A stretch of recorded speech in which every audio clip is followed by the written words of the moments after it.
नमस्कार ताई. नमस्कार. मी जालन्याहून आले फक्त हे बघण्यासाठी.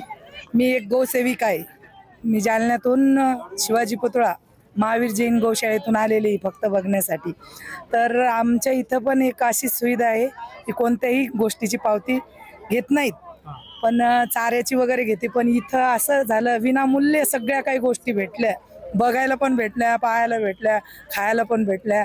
तर खूप चांगलं वाटलं मला. खूप चांगलं म्हणजे असं वाटलं की इथं कोणत्याच गोष्टीचं काहीच पैसे कशाचेच पैसे द्यायची गरज नाही.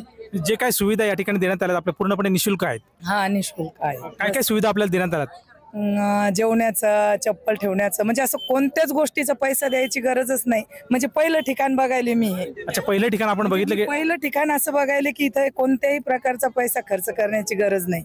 म्हणजे जे काही श्रद्धाळू या ठिकाणी येतात आश्रमामध्ये त्यांना कुठल्याही प्रकारचे पैसे देण्याची गरज नाही. पाहून माझं मन खूप प्रसन्न झालं. बस एवढंच बोलायचं होतं मला.